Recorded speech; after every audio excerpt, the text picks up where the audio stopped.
Ay, tako, sarado na. Pinatulan.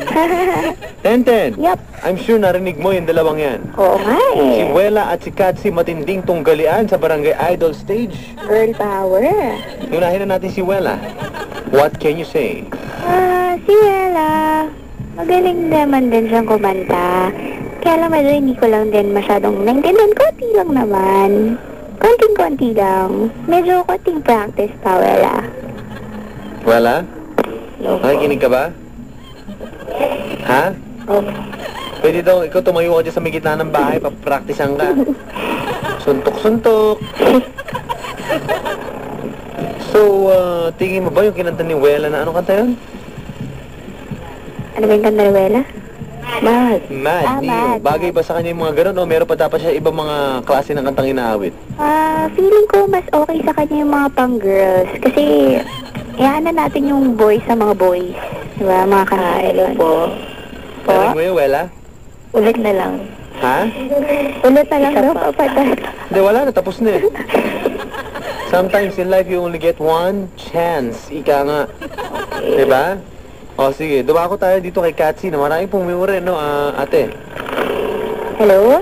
Hmm. Katsi? Ako, marami ako narinig na, papuri. In fairness to you, magaling talagang kumanta. As in, smooth talaga yung pagkakakanta mo. Yun, no? Smooth na smooth, no? Super. Alam mo na nakikinig ako, both sa kay Wena at saka sa kanya, parang gusto kong, alam mo yun, magmuni-muni. Ginamit mo pa. Sisenti ka lang pala.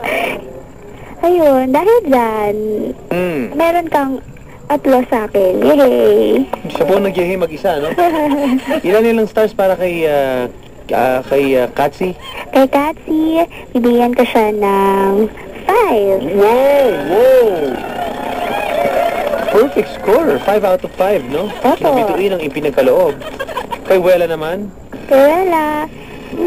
Dahil medyo hindi ko lang siya maintindihan. Papadan po itong 4.5. Wow, por lang Okay lang. 4.5 lang 4.5. Di, tinext lang yung video. Tinext lang yung reaction, tinext lang. Hindi ako nagsabi nun. Binabasa ko lang na may emosyon. Di okay lang yan. Wela. Wow, 4.5 lang. 5 yung isa, ha? Okay lang. Joke lang. Well, Wela, paano ka babangon sa kabiguang ito ngayon? Ngayon, Oo.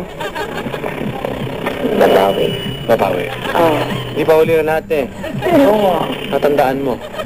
Hanggat may kuko ang agila. Wala. Ewan ko rin eh. Hello? Anong bang saging lang na may puso? Ha? Hello?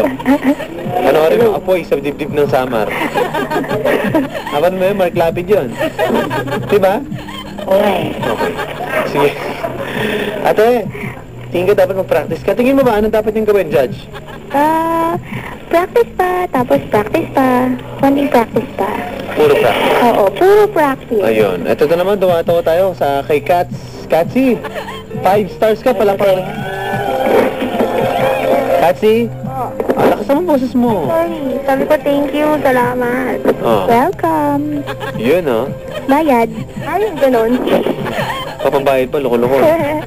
Joke. Masaya ka, Katsi? Siyempre naman. Ano ba mensahe mo sa mga barangay idol na gusto rin maka-5 na stars? Kailangan practice muna bago tawag. Practice mo, Totoo naman yun ang secret talaga, no? Oo. Practice muna bago tumawag lagi, di ba? Tama yun. Ayan, ayos na, ayos na. Well, Katsi, congratulations, no? Alam mo kung nadaig mo to. Hello, Wela. Hello. Wow, 4.5 lang. Anyway, biro lang, biro. Di makamove on, sakit eh. Sakit eh. Hello. Wela? Hello. Kaya mo yan, ha? Wela, may mga mensahe dito.